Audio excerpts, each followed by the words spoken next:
ನಾನು ಆವತ್ತಿಂದ ಬಂದಿರಲಿಲ್ಲ.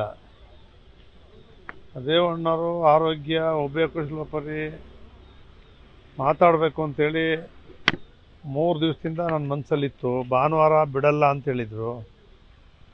ಅದಕ್ಕೆ ಇವತ್ತು ಅವ್ರ ಪರ್ಮಿಷನ್ ತಗೊಂಡು ಬಂದು ಮಾತಾಡ್ಸ್ಕೊಂಡು ಹೋಗ್ಬೇಕು ಅಂತ ಬಂದೆ.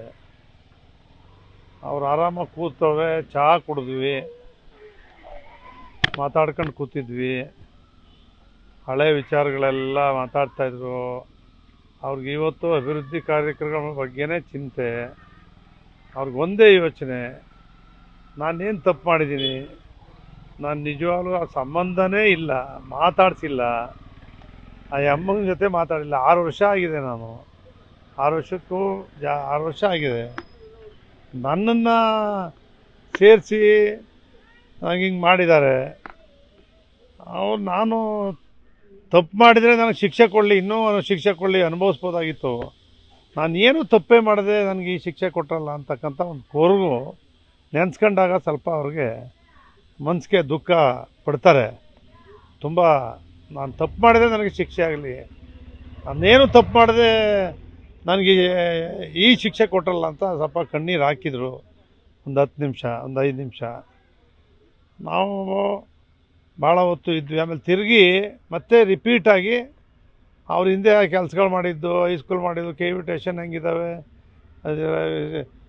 ಬ್ರಿಡ್ಜ್ಗಳು ಹೆಂಗಿದ್ದಾವೆ, ಎಲ್ಲ ಏನೇನು ಕೆಲಸಗಳು ಮಾಡಿದರು, ರಾಜಕೀಯ ವಿಚಾರಗಳು, ರಾಜಕೀಯದಲ್ಲಿ ನಾವೆಲ್ಲೆಲ್ಲಿ ಎಡಗಿದ್ದೀವಿ, ಸರ್ಕಾರ ಸಂದರ್ಭದಲ್ಲಿ ನಮ್ಮ ಕಾರ್ಯಕರ್ತರಿಗೆ ನಾವು ಹೆಚ್ಚು ಏನು ಮಾಡ್ಲಿಕ್ಕಾಗಲಿಲ್ಲ. ಶಾರ್ಟ್ ಟೈಮ್ ಅಧಿಕಾರ ಬಂತು, ಅಧಿಕಾರದಲ್ಲಿ ಬಂದವರೆಲ್ಲ ಹೋದರು, ಯಾರ್ಯಾರು ಮಂತ್ರಿಗಳು ಮಾಡಿದವರೆಲ್ಲ ಹೋದರು.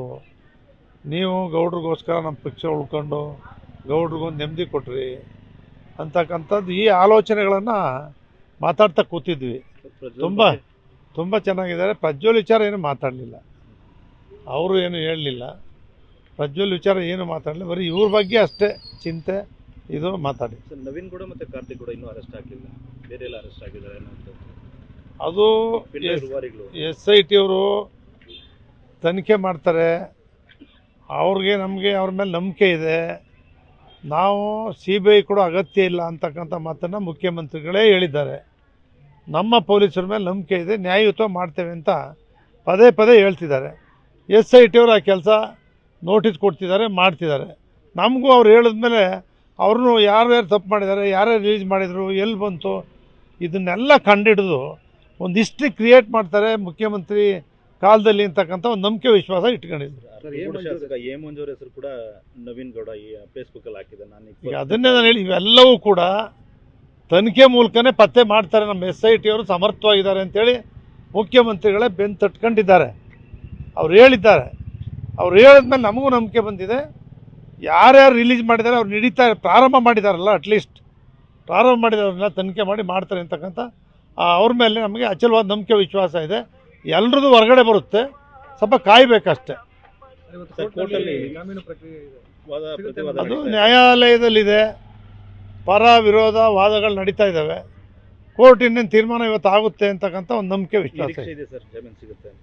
ಇವತ್ತು ನಿಮ್ಮದೇ ಮಾಧ್ಯಮಗಳಲ್ಲಿ ಬಂತು, ಅಮ್ಮ ಹೇಳಿದ್ದಾರೆ ನಮಗೇನು ಸಂಬಂಧವೇ ಇಲ್ಲ ಅಂತಕ್ಕಂಥದ್ದನ್ನು. ಅದ್ರ ಜೊತೆ ಹುಣಸೂರಲ್ಲಿ TV ಅವ್ರ ಎಳೆಯ ಮಗಳು ಕೂಡ ನಮ್ಮನೇಲೇ ಬಂದಿದ್ದವ್ರು ಇದ್ದದ್ದು, ನಮ್ಮ ಅತ್ತೆ ನಮ್ಮನೆಯಿಂದ ಬಂದು ಕರ್ಕೊಂಡು ಹೋದ್ರು ಅಂತಕ್ಕಂಥ ವಿಚಾರನೂ ಕೂಡ ಮಾಧ್ಯಮದಲ್ಲಿ ಹೇಳಿದ್ದಾರೆ. ಇದೆಲ್ಲನೂ ಕೂಡ ಈ ಮೂಲಕ ಇದೆಲ್ಲವೂ ಸಾಬೀತಾದರೆ ಅವ್ರಿಗೆ ಬಿಡುಗಡೆ ಆಗುತ್ತೆ. ಆರೋಗ್ಯದಲ್ಲಿ ಏನೋ ಸ್ವಲ್ಪ ಸಮಸ್ಯೆ ಇತ್ತು ಅಂತ ತುಂಬ ವಿಚಾರವನ್ನು ಸ್ವಲ್ಪ ಯೋಚನೆ ಮಾಡಿದ್ದಾರೆ. ಯಾವತ್ತೂ ಕೂಡ ಅವರು ದೇವರು ಭಕ್ತಿ ಇದಿದ್ದವರು. ನನಗೆ ಈ ಸ್ಥಿತಿ ಆಯ್ತಲ್ಲ ಅಂತಕ್ಕಂಥ ಸ್ವಲ್ಪ ಕೊರಗಿದ್ದಾರೆ, ಸ್ವಲ್ಪ ನೋವು ಮಾಡ್ಕೊಂಡಿದ್ದಾರೆ. ಆದರೂ ಕೂಡ ಇವತ್ತಿಗೂ ಬರೀ ಚಿಂತನೆ ಅವ್ರದ್ದು ಏನಪ್ಪ ಅಂದರೆ ಅಭಿವೃದ್ಧಿ ಕೆಲಸಗಳದೇ ಅವ್ರಿಗೆ ಚಿಂತೆ. ರೇವಣ್ಣವ್ರಿಗೆ ಪರವಾಗಿಲ್ಲ, ತೊಂದರೆ ಇಲ್ಲ. ಕೂತ್ಕೊಂಡು ಮಾತಾಡಿದ್ರು, ಇತ್ತಂತೆ ಹೊಟ್ಟೆ ನೋವು. ಇವತ್ತೇ ಎದ್ದು ಕೂತಿದ್ದೀನಿ, ನೀವು ಇದೇ ಟೈಮ್ ಬಂದಿದ್ದೀರಿ, ಇವತ್ತೇ ನಾನು ನಿಮ್ಮ ಜೊತೆ ಕೂತ್ಕೊಂಡು ಮಾತಾಡ್ತಾ ಇದ್ದೀನಿ ಅಂತ ಹೇಳಿದ್ರು. ನ್ಯೂಸ್ ಫಸ್ಟ್, ನಿರ್ಭೀತಿಯಿಂದ ನಿಮ್ಮ ಪರವಾಗಿ.